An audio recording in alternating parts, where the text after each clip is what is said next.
285-4950.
It's SEMO ESPN.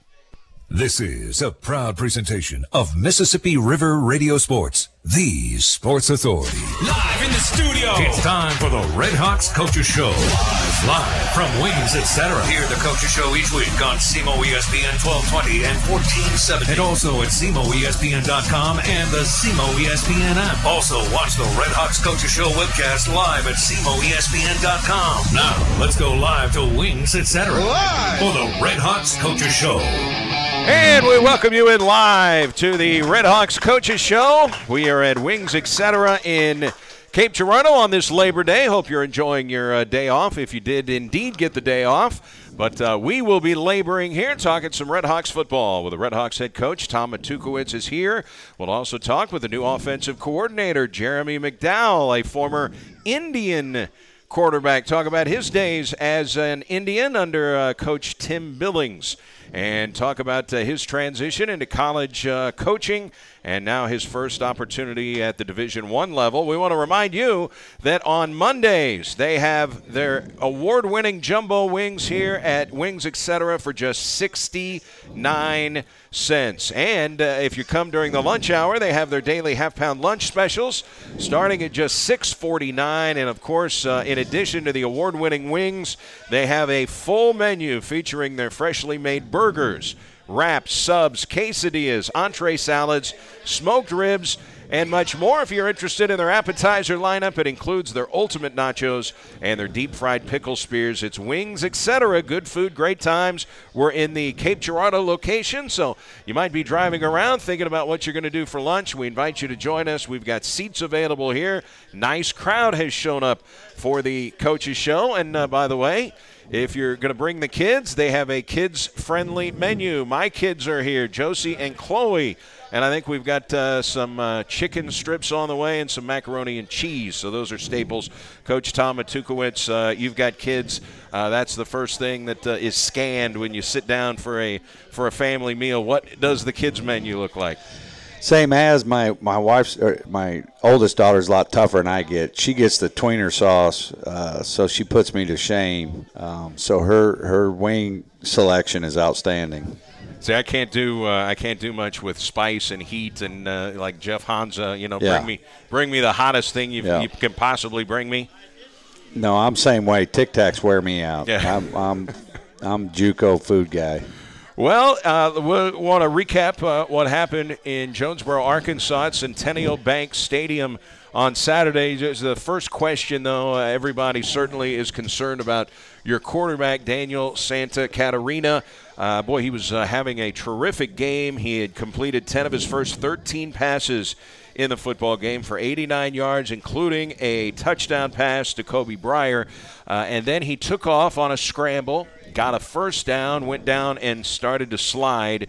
And Damari Medley, the backup safety for Arkansas State, hit him in the head. Clearly a cheap shot. It looked like Daniel lost consciousness. They had to put him on a board. They took him off the field. He was giving a thumbs up, clapping to his teammates, encouraging them. And I know he returned to the sideline toward the end of the game. But tell us about Daniel and the condition of your quarterback, if you know currently what the condition is. Well, there's two things. One is there's a new law about gambling and things on sports and football for sure. So we've been instructed not to comment on injuries. And unfortunately, I'm not usually like that with Daniel. He obviously took a hit to the head. He lost consciousness. And so where it's at is just it's day to day. We'll have to make a game time decisions. He is meeting with a specialist tomorrow morning at 8 a.m. as soon as the hospitals open up there at St. Francis. And so we'll hopefully know more about that.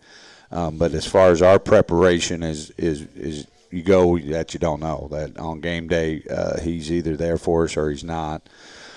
So I just it's one of those things where you tell kids all the time, you never know. Something bad's going to happen in every football game. You never know what's going to happen. You got to be able to respond. And, when he went down, it took a lot of energy out of us. Of course, you just hate that for him, but also for our team. And but I did like how eventually we got settled back down and ended up getting another 7 points on the board. The score at the time that he went down 21-14, so it's a one-touchdown game. That's where it was, ended up being at halftime. It's a one-touchdown game, and you're driving for the game-tying touchdown potentially at the time that he went down. What did you see when you saw it live? And then, obviously, you have watched that play on video. Your thoughts on that? Yeah, it was definitely the reason we have targeting rules. Targeting is getting a bad rep because they've kind of taken it to the extreme in the NFL. But really, if you look at that hit, that's what we're trying to take out of the game, as we should. And so players make mistakes. It was a split second. All of a sudden he goes down, and that happened, and you hate it happened. I'm just glad that, Daniel's going to be fine. It's just at what point will he be back? But that is certainly when you see something like that. I mean, we talked about it on the radio. I mean, that's a cheap shot. I mean, that's an illegal hit, and it's a cheap shot. And I know the players on the field were pretty upset about it. And I'm glad that everybody contained themselves, because in a situation like that, where it happens to a quarterback in a game like that, I mean, we've seen fights start for lesser things, and it didn't escalate to that. Yeah. I mean, like I said, I think they responded well. They were upset, and rightfully so, but we didn't let that all of a sudden get more ejections, and it looked silly out there, and we didn't, it happened, and you got to move on. And I know Daniel knows that we all support him and love him, and it was good once he got back on our sideline. You could kind of tell in the fourth quarter it almost picked back up for us. The way the football game started, they win the opening toss, so they defer, and so you get the football first. You end up punting. You get an initial first down. You end up punting. Then they get the football. It looks like they're going to go 3 and out. They throw a deep ball down the sideline. Pass interference call was made. Rick Weiser and I were doing the game together, and Rick, for 20-some-odd years, has been a high school referee on Friday nights. So, he watches a lot of this stuff, and when we're doing broadcasts, he can almost always tell you when there's a flag down. He's almost always telling you what the flag is before the official does that. Yeah. He watches the game a little differently than some others do, and he was a star quarterback at Southeast Missouri State, is in the Hall of Fame. His view on the play, and as we're watching it, because you got to watch the ball the entire time, boy, that looked like a really cheap call on the near sideline. I know that sounds like a homer saying that, but you had a chance to go back and look on it on video. Were you disappointed when you got to look at it? Yeah, I mean, we told Al both PIs are exactly how we coach you, and we coach them exactly how the OVC tells us they're going to call it. And then you go outside leagues, and sometimes, like in the MAC conference and the Sun Belt, they want a bunch of offense. So they're going to really officiate the game different. But, both of those PIs are what we tell them to do, and I don't blame Al. I blame the officials, and if we were at home, I don't think those calls are called. They happen in a game, so you got to move on. That's not why they scored. So they're just a part of the game. And for those listening, when you say PI, you're talking about pass interference. Yeah. And the disappointing thing, at least on that first drive, was it happened on third down. If there's no flag, they're punting. They end up scoring on that drive. I don't know what they're going to end up doing later on, but they weren't going to score on that particular drive. It was a big call. Yeah, and one thing I'd like to just point out, and you've done the game since I've been here, I feel like we have always started bad against the big schools, because I just didn't know if our team felt like they could play with them, and that wasn't the case. Even Memphis, they jumped out, and KU jumped out, and Missouri jumped out, but then we always got back in the game.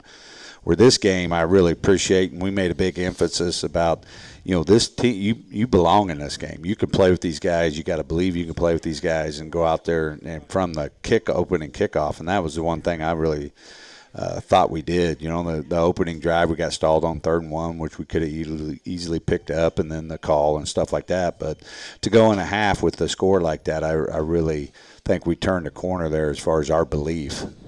Well, it was disappointing that they scored on the first drive, but again, Daniel Santa Catarina decided he's going to run the team down and get them in the end zone. You have a 3-play, 55-yard drive to tie the game just in the opening moments of the second quarter, and it was keyed by your deep threat guy, Christian Wilkerson, a 52-yard reception, and that's where he really made a name for himself, Coach, his freshman year. This is his junior season, but he set a school record averaging over 21 yards per reception. Yep.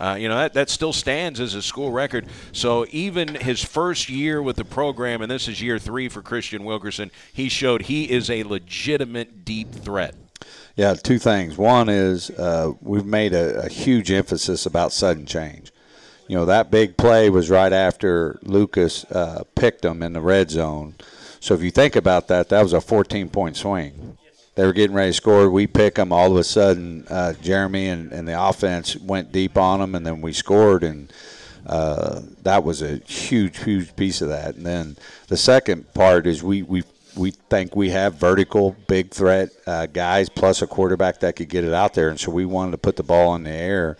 And to see that happen there was exactly how we wanted it and planned it.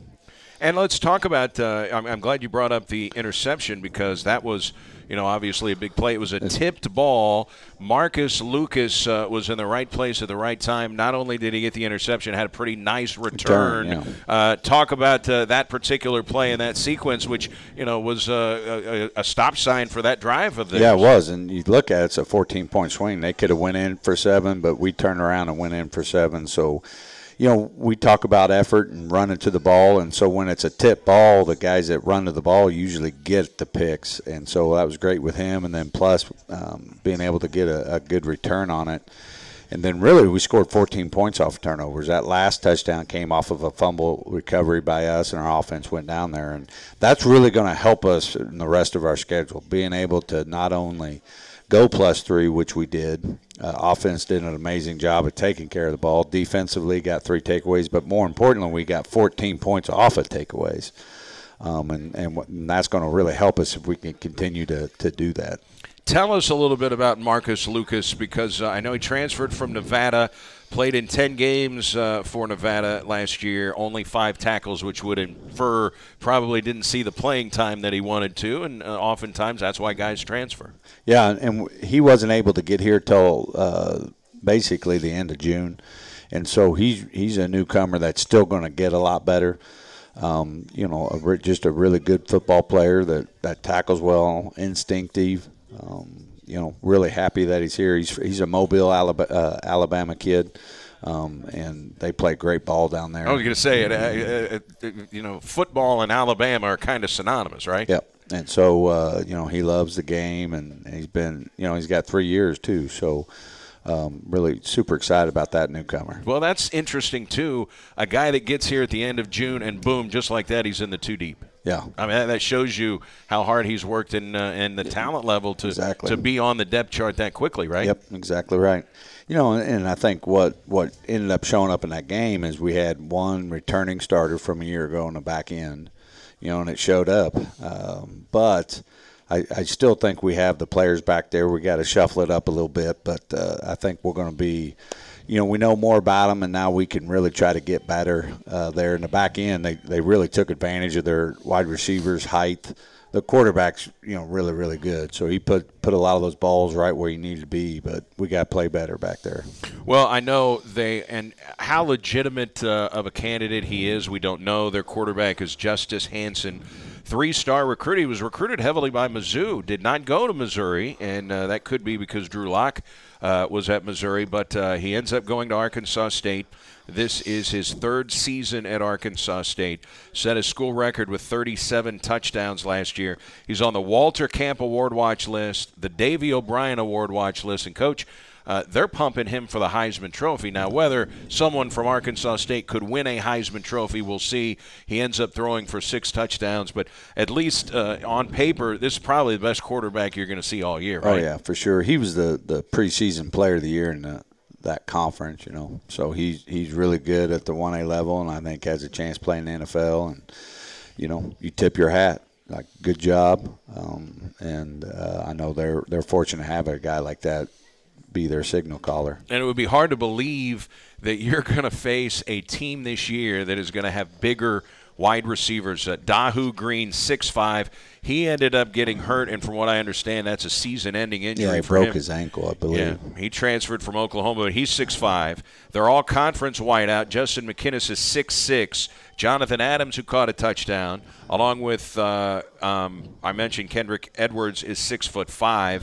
But Jonathan Adams, who caught a touchdown, is 6'3". And then a guy that isn't even on there too deep, Omar Bayless, he came on and caught a touchdown, and he's 6'3". So apparently if you're not even 6'3", you can't even play for this team. Yeah, and it showed up in the red zone. I mean, they do a great job and got some really outstanding athletes out there. So it's 7-7 after you get the touchdown.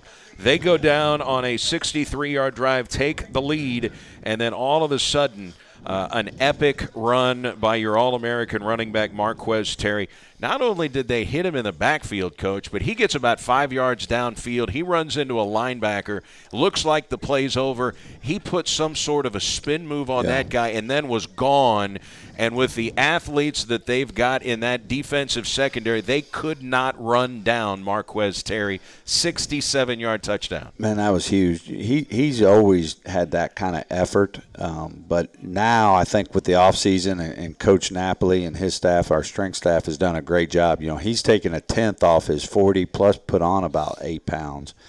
And so he had just a tremendous offseason. It showed up if you can get it over with there. But if you watch that play, man, you see 10 other guys really getting it on. You see a backside receiver, Z Smith, run 80 yards and kind of flash in front of a guy that helped him. And, that's how you get those explosive plays, is you got all the other guys really, playing hard with you.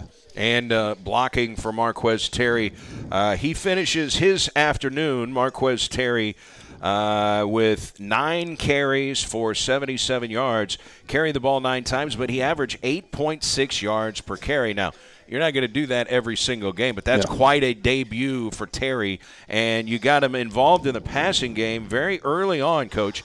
He did have a couple of catches, but you got him involved in the passing game early. And one of the things that you highlighted as we were talking before the game on Saturday, you said, boy, we would really like to find more ways to get him the football, and the passing game is a way to do it, right? Yep.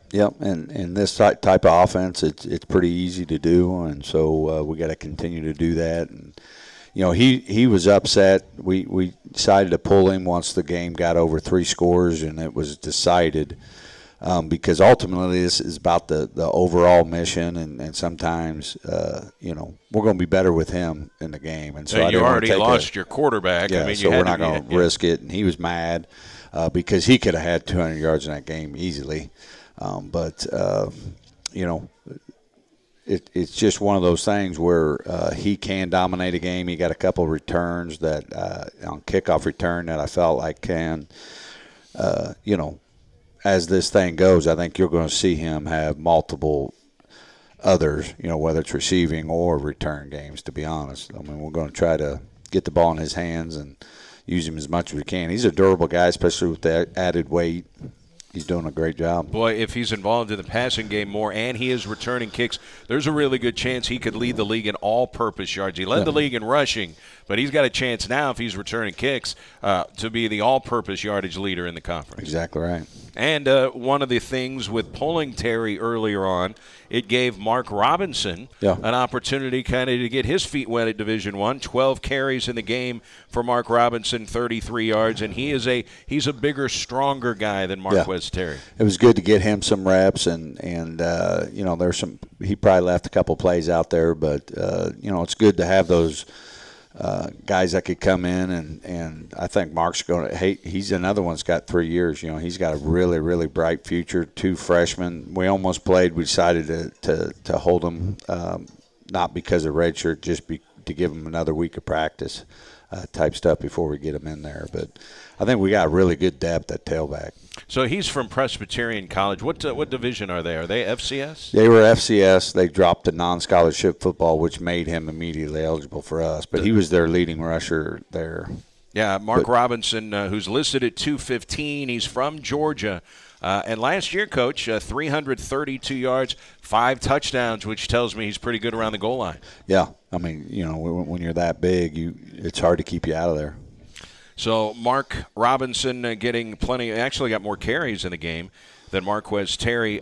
Santa Catarina, 10 of 13, 89 yards and a touchdown. He was only sacked 1 time in the football game. And you said before the game, one of the strengths, I was asking you about Santa Catarina's strengths, and one of the things that you highlighted is he doesn't panic. He's a cool customer back there. The moment here playing, I think the official attendance was right at 20,000 for the game in Jonesboro. I mean, obviously he played at Nebraska and beat the Cornhuskers, a much bigger crowd there. But he's not going to be wowed by the moment. He didn't appear to be. What was your assessment of Daniel while he was out there?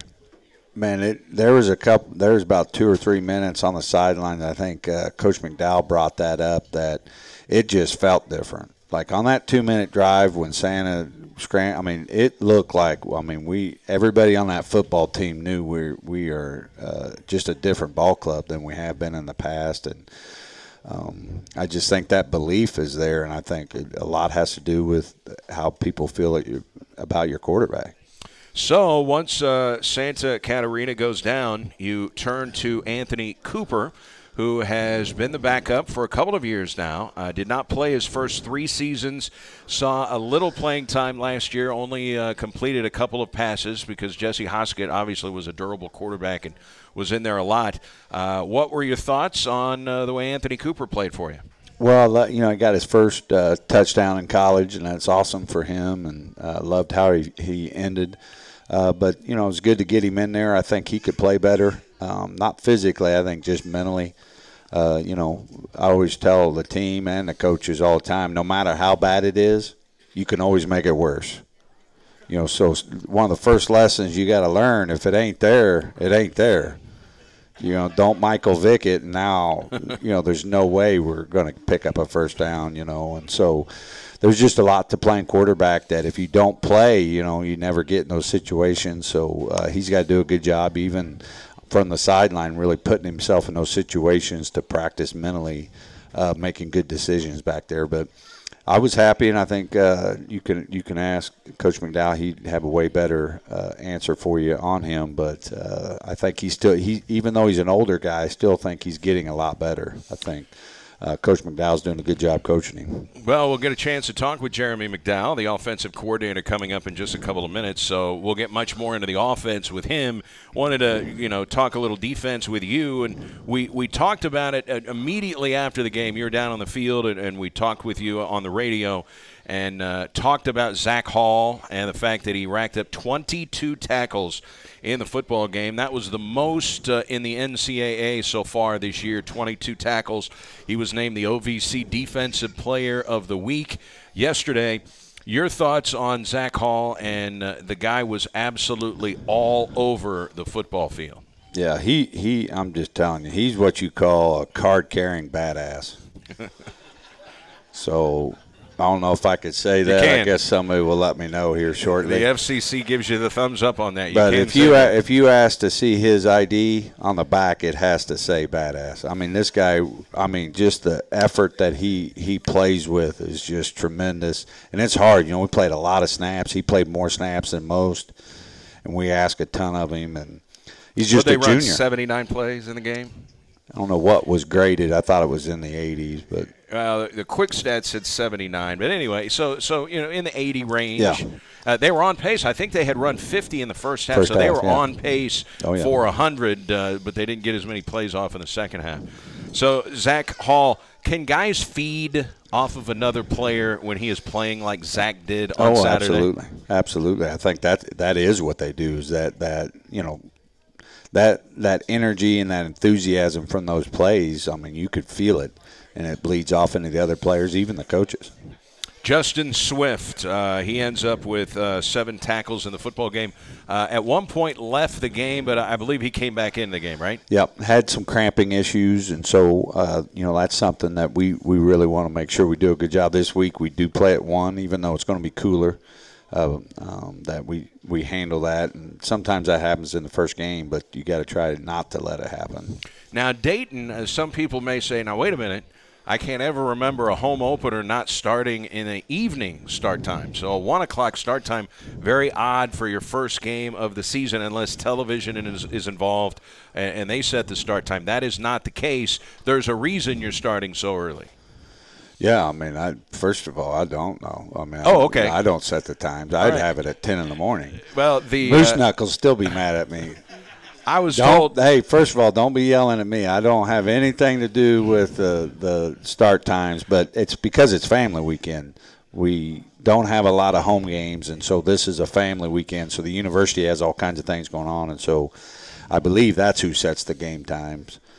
So it's tough there. And one thing I understand also, because of the length of the drive, and you guys last year, because of the length of the drive, you guys wanted an earlier start time. Yeah, we may, in fact, put that in the contract. I think it for was. Us, yeah. I think it was. Yeah. They just wanted to get the same thing on the way yeah. back. But you can understand that. I mean, absolutely. that's a really long drive, and that's they're gonna be taking a bus, so they won't be flying. Exactly right. So just get up a little early now, Moose Knuckles. All you guys, you'll be all right. Just get up, get started early.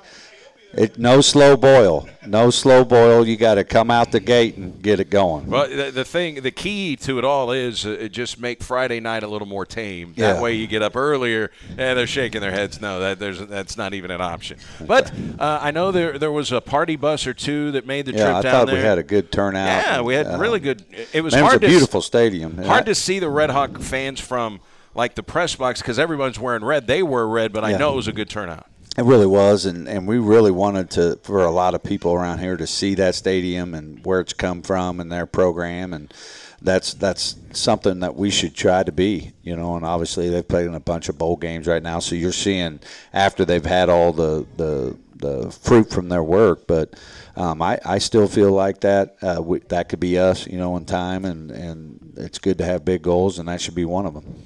And, we compete with them in other sports. Beating them in basketball, beat them on a regular basis in baseball. They play a home-and-home. Yeah. They play one game in Jonesboro, one game in Cape every year and have for the last 20-some-odd years. So we've been very competitive in the other sports with them. But for those who don't know, they're FBS. They're up a level, which means they get 85 scholarships to your 63. And right now – they played in 7 consecutive bowl games. You get a lot of money for playing in a bowl. Absolutely, and they got you could just tell there's great alignment. And I don't want to make I won't get everybody all fired up, but you drive in town, what do you see? Oh, cars lined up. A-State here, A-State here. It's on Banks. It's on this. You don't, it's A-State. Jonesboro, A-State. Right. And that's what Cape and SEMO needs to be the same thing. It doesn't have to be. But, you get to choose what you want, and that's what we need. We need great alignment that, SEMO is Cape and Cape is SEMO. And I don't know if you noticed, too, Paragould, Arkansas is about 21 miles away, and A-State's plastered all over Paragould as well. Exactly. And they got a lot to celebrate, too, so we got to do our end. I'm not blaming anybody here. I'm just saying that was a great testament to the folks there. And tailgating, man, did you see how big the tailgate spread was over there? It looked pretty good. Yeah, it smelled good too. Yeah, they had a lot of tents and tailgating areas. Now that was one of the best. Did you get down and see the waterfalls? Yeah, they're fantastic. They just added those. They won a national championship in waterfalls. They're brand new. The waterfalls. They got them on each side of the stadium. Yeah, they're pretty nice. So tell us about the hiring of Jeremy McDowell. We're about ready to talk with him. Obviously, we remember him from his days, not only maybe the greatest quarterback North County High School has ever had, but he also coached high school for 10 years, including his alma mater at North County. He was a record-setting freshman. His freshman year as a quarterback here at Southeast Missouri State was at Colorado Mesa. Tell us about the whole transition of bringing Jeremy McDowell in as your O coordinator. Well, I think just like when you hire anybody, you gotta really profile what is it that you need. What are you looking for? So number one, I'm looking for a guy that has it all, like a good husband, good family man, just rock solid character-wise. Number two, I wanted a successful coordinator at the college level, like someone that has done it at a high level and has been successful. And then thirdly, someone that can develop quarterbacks. I just think, that's a weakness of mine. I've been on defense most of my life, and so a guy that really knows how to develop quarterbacks. And so it was a no-brainer. I knew Jeremy for about 4 years. He's got a great reputation among the coaching staffs, and I talked to Tim Billings. I talked to a lot of people. He's just got a lot of people recommending him. I talked with him even a year or two before about a job. So we had talked back and forth, and then when this happened, to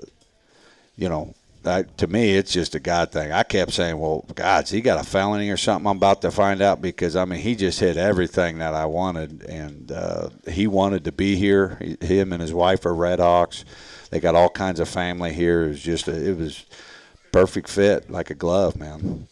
Well, we'll talk with the new offensive coordinator, Jeremy McDowell, will join us when we come back. One thing I do want to make sure everybody understands what's going on at the football game on Saturday. There's going to be a B-2 bomber flyover, Coach, before the game. It is sponsored by United Express. I'm sure you've seen how big a B-2 bomber is. That's going to be pretty cool before the game gets going. Yeah, I don't know what a B-2 bomber looks like. It's huge. Massive. Yeah. Well, that's going to be a good time. And Bruce Loy and those guys out there at the airport do just an amazing job. And we've used the United service to Chicago and stuff for recruiting. It's changed our recruiting landscape, and they've done a good job. And then plus they, Bruce and those guys really support SEMO and SEMO Athletics, so we're certainly very thankful of them. All right, we'll take our first time out. When we come back, the new offensive coordinator, Jeremy McDowell, former SEMO quarterback, will join us. It's the Coaches Show at Wings Etc. in Cape on SEMO ESPN.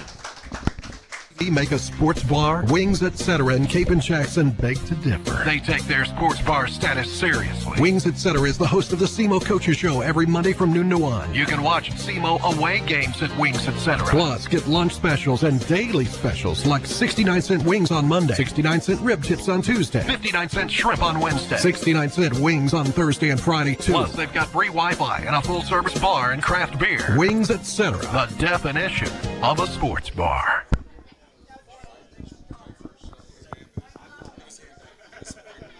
As a small business owner, you make every dollar count. So what could you do with $10? Go to Vistaprint.com today and you'll get 500 high-quality custom business cards for only $9.99. That's less than 2 cents per card. And at Vistaprint, your satisfaction is absolutely guaranteed. So it's never been easier to turn 500 strangers into connections. Just visit Vistaprint.com and use promo code 2121 at checkout. That's Vistaprint.com, promo code 2121.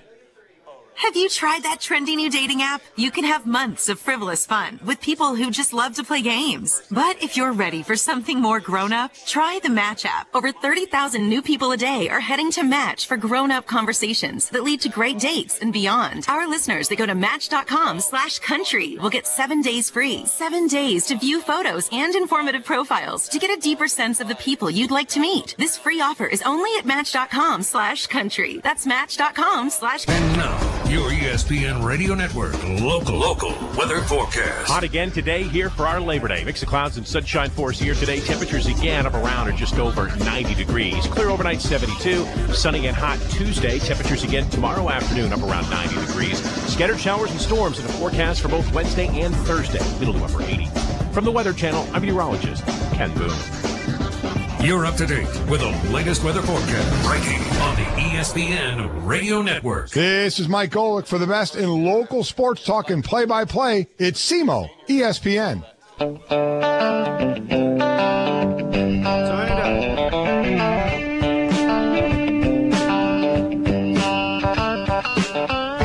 Welcome back. It is the Red Hawks Coaches Show at Wings Etc. in Cape Girardeau. Hey, just a reminder, next Monday we're going to move the show over to the Wings Etc. in Jackson for a week. So make plans to join us next week, but we will be at the Jackson location at Wings Etc.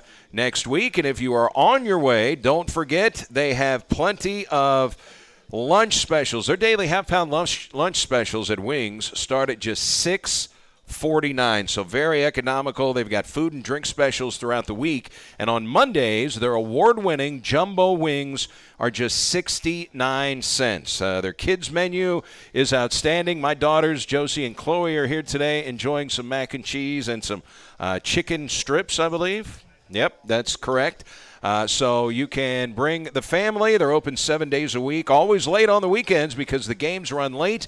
And the first thing you'll notice when you walk into Wings after you're greeted with a friendly smile, all of the flat screen, high-def televisions, and they are all on sporting events. So if it's going on, you can watch it here, including Cardinal baseball. There's a replay.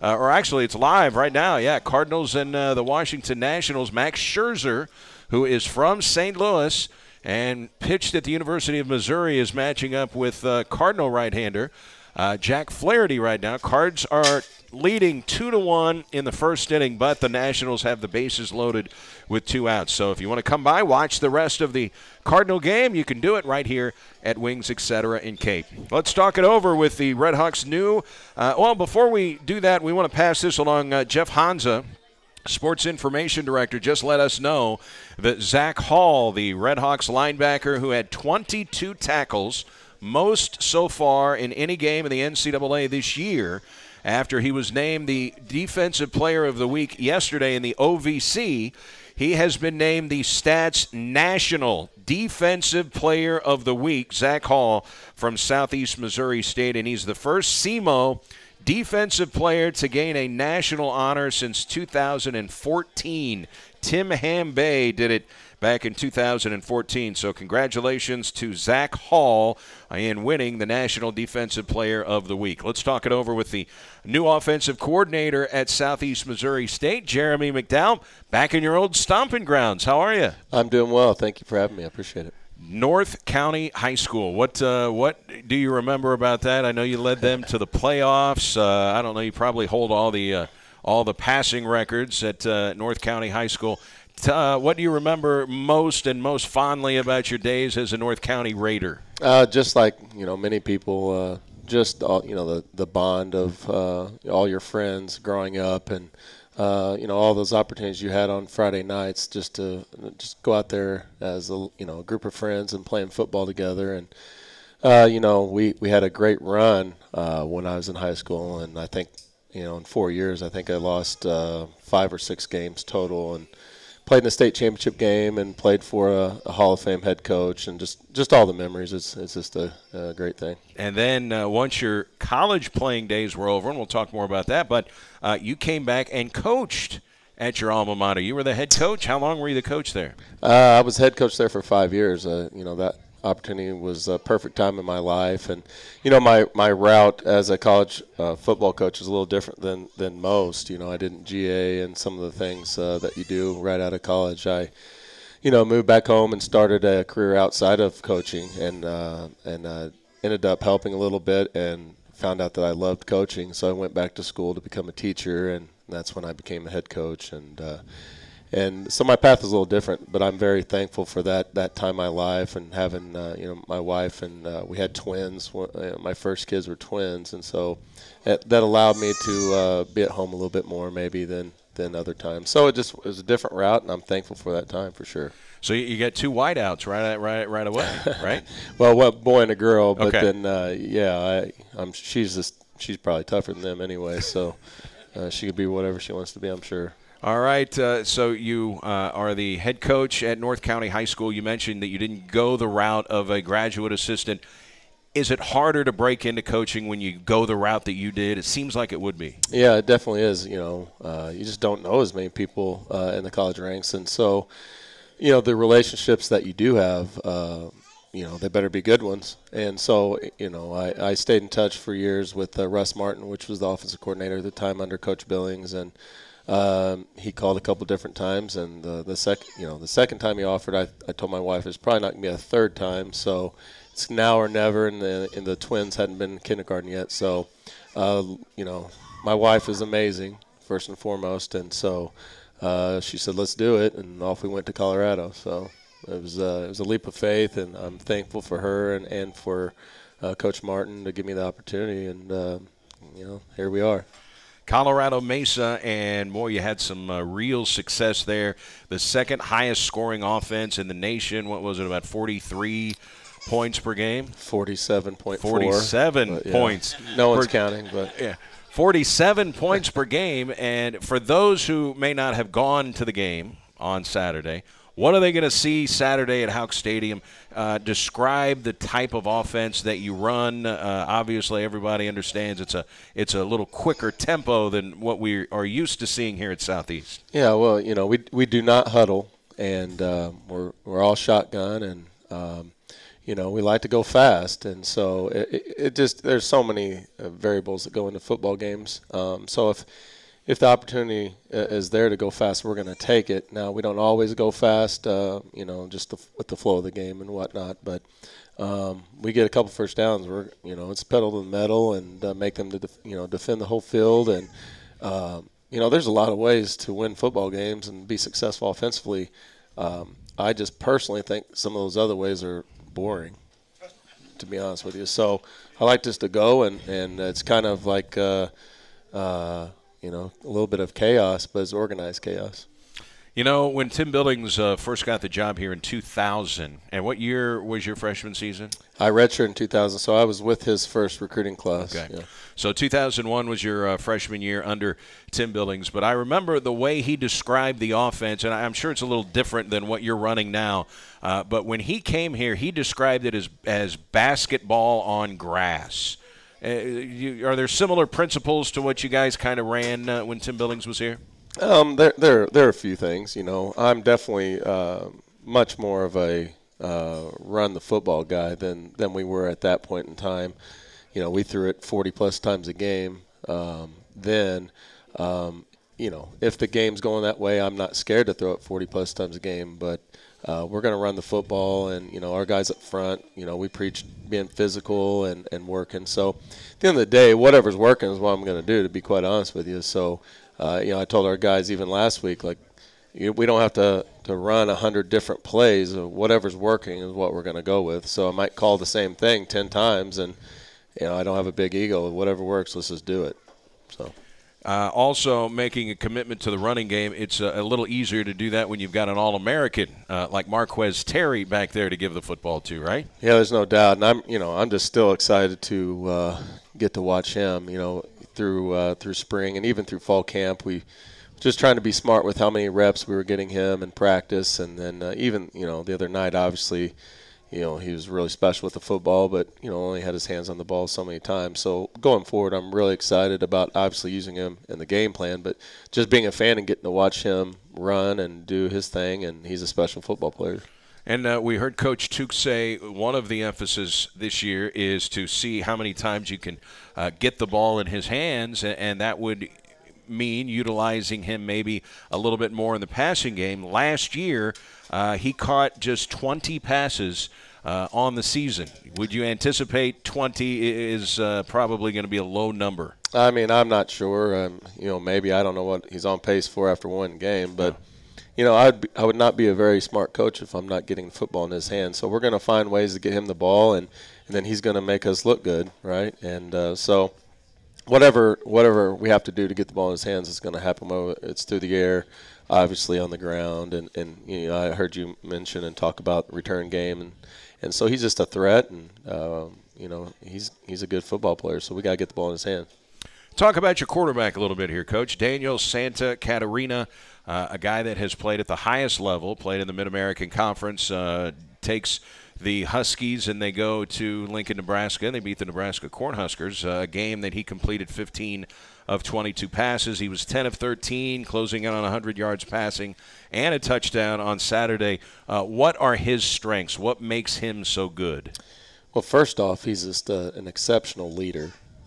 Everyone responds to him, and he's just a good young man. I mean, he's just an outstanding kid and obviously football player, but, he's really accurate and he's smart. He made some checks at the line that we talked through during the week, and so he's able to, help us take advantage of, the way maybe defenses line up and some things of that nature. But, he just has it all, kind of to be honest with you. And so he's fun to be around. I think, when I think of Santa, I just think of, in our meeting rooms and different things, those type of settings where, he's just a fun person to be around. And so, I look forward to the rest of the season and seeing him, lead us hopefully to a championship and to many wins.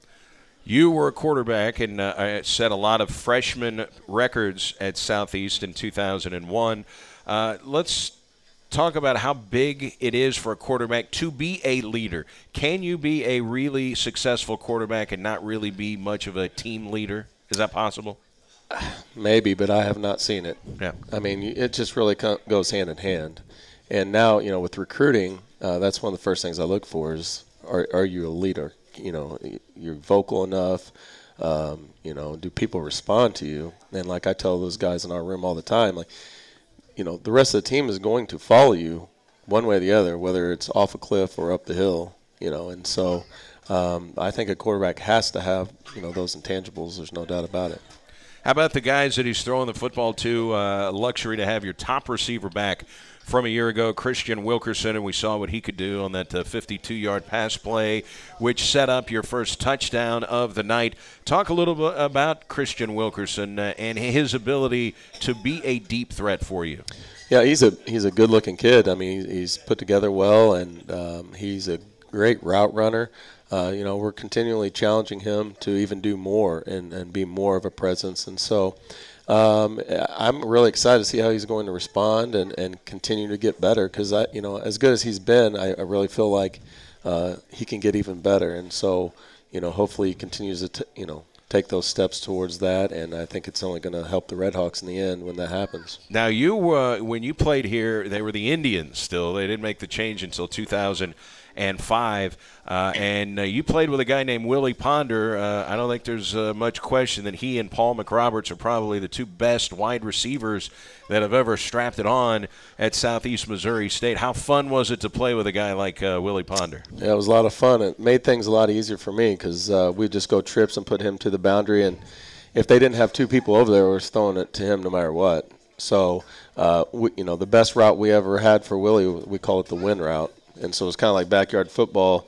Like everybody's over here, so Willie go win, and I'll throw it to you however you get open. So he's just a special talent, obviously, and a lot of fun to be around. He's been out in Colorado Mesa coaching receivers with us the last couple of years, and he's just a lot of fun to be around and just a great spirit, and we love his family and stuff. So, yeah, I hold Willie in high regard. That's no doubt about that. No, a couple of years ago, he came and was on Coach Tuke's staff here. We got a chance to catch up with him again, and I think he got his degree at Southeast, finished up his degree, so it was really cool to see him again, a guy that played not only in the NFL, but one year with the Giants, led the NFC in kick return yardage, and he got to play just up the road in St. Louis. He played a little bit for the Rams, so fans got a chance to go and see him there.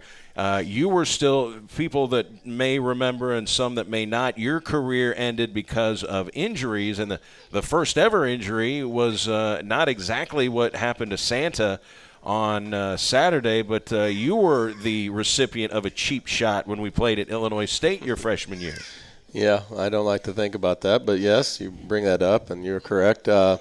Yeah, a shot to the knee, kind of a late hit deal. And very late. Yeah, it was very late. I try to be very positive about it, but that kind of changed my course. From then on, I had 4 surgeries in about a year and a half, and just playing football wasn't in the cards after that. I hadn't really been injured ever in my whole life up to that point, but that's the way life is. Life throws curveballs at you, and you got to be able to, like Coach Tuke talks all the time, be able to respond. And whether I knew it at the time, I needed a big response there. And some points that for those next couple of years were up and down, no doubt about it. And but I came out the other side of it for the better, and here I am.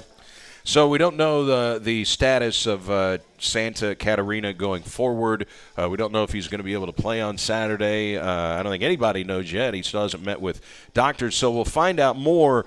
But I'm guessing that you go into this week and your game prep, you are going into it as if Anthony Cooper is going to be the starting quarterback. Is that fair? Yeah, I mean, as a coach, you have to plan. I hate to say plan for the worst, but plan not to have him, and then if you do, it's a bonus. And so that's just the way we'll go about it. And we have no idea at this point, like you mentioned, whether we'll have him or not. And so, with that, we feel confident with Cooper, and I know that he is excited about getting another chance to play a little bit better than maybe he did the other night. He got thrown into a tough situation. And so if that's the case, that's what we're going to do. And our goals and our expectations won't change. I'm going to tell you that. And he can get it done.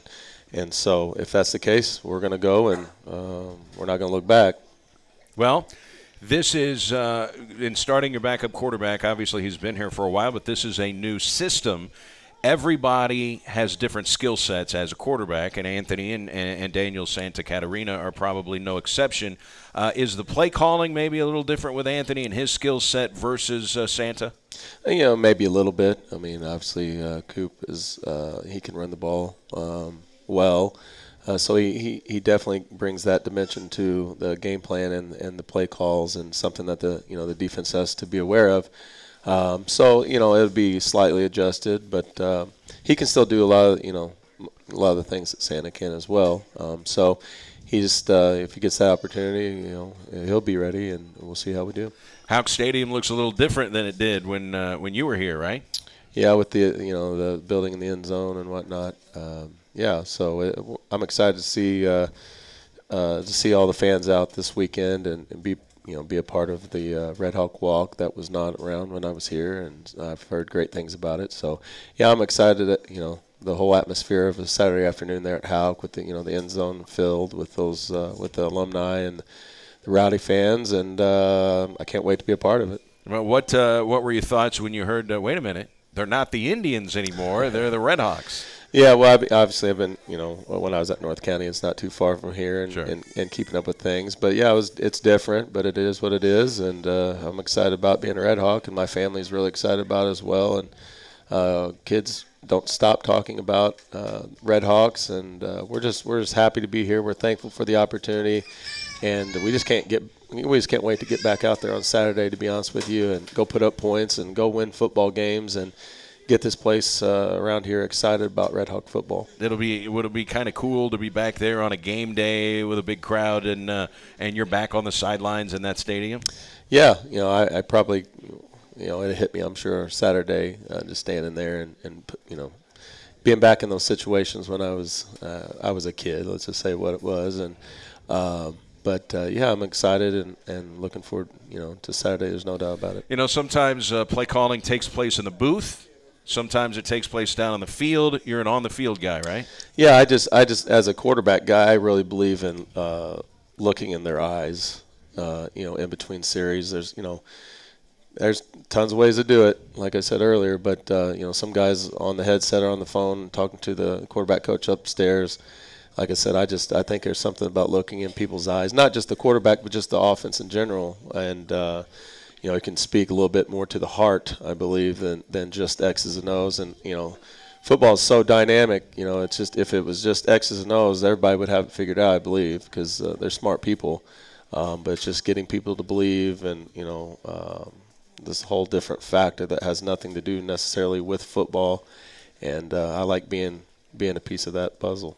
Great to see you again. Welcome back to the fold. I mean, I'm sure you've been told that a thousand times. We can't wait for Saturday. We'll see you over at Houck Stadium on Saturday. Thanks for joining us today. We appreciate it. Sounds great. All right, good to see Jeremy McDowell, the offensive coordinator at Southeast Missouri State. We'll take one final timeout, back to wrap things up with Coach Tuke coming up. And we want to remind you that tomorrow night is the Fortnite game at Houck Fieldhouse, and this particular Fortnite promotion is called Houck Filled House, F-I-L-L-E-D. They want to fill Houck Fieldhouse for the volleyball match tomorrow against the Salukis of SIU, presented by Jimmy John's. They will start it at 6:30, and what they want to do is break the all-time attendance record at Houck Fieldhouse. I believe it was 2014. The all-time attendance record was set at 1,206. The first 800 people to attend the volleyball game tomorrow night will get free T-shirts, Fortnite-themed T-shirts, and if you're a Red Hawks club member, you get in absolutely free to Houck Fieldhouse tomorrow. Again, 6:30 volleyball matchup with SIU. Back to wrap it up with Coach Tuke after this. It's the Red Hawks Coaches Show at Wings Etc. on SEMO ESPN. Make a sports bar, Wings Etc. in Cape and Jackson beg to differ. They take their sports bar status seriously. Wings Etc. is the host of the SEMO Coaches Show every Monday from noon to 1. You can watch SEMO away games at Wings Etc. Plus, get lunch specials and daily specials like 69-cent wings on Monday, 69-cent rib tips on Tuesday, 59-cent shrimp on Wednesday, 69-cent wings on Thursday and Friday too. Plus, they've got free Wi-Fi and a full-service bar and craft beer. Wings Etc. The definition of a sports bar. Anytime they want to make a play, they put him out. He's a former quarterback. Do you, EBO? I want better health care. That's an advantage of EBO-MD. But I also want to save money. Another advantage of EBO-MD. What about my kids? Kids are only $10 a month with an adult membership with EBO-MD. I want my kids seen right away if they're sick. Another advantage of EBO-MD. I want to pay less for medications and lab work. Another advantage of EBO-MD. And I don't want to have to pay a copay. Another advantage of EBO-MD. It just makes sense. Switch to EBO-MD and save. Primary health care you can afford. Call now and get half off your first month's membership. The staff at EBO-MD is friendly, and you get same-day appointments. Call today at 573-803-2941. Half-price offer not valid with any other offer contracts and does not apply to children's pricing. Offer ends September 15th, 2018. Minimum 6-month commitment required. Again, call today at 573-803-2941 or online at doyouebo.com. This is Mike Greenberg for the best in local sports talk and play-by-play. It's SEMO ESPN. Final segment here on the Red Hawks Coaches Show at Wings Etc. Restaurant. We're in Cape Girardeau. Don't forget, we'll be in the Jackson Wings location next week, so we hope that you'll join us there again Monday, 12 noon with Coach Tuke. Thanks again to Jeremy McDowell, the offensive coordinator. Boy, he's pretty polished, isn't he, Coach? Yeah, you could tell those former quarterbacks. And he's a guy that do you think it's easier to communicate with a quarterback if you were a quarterback, like to pass along? If you're trying to be a quarterback whisperer, is it easier and you have a chance to be more successful if you played the position?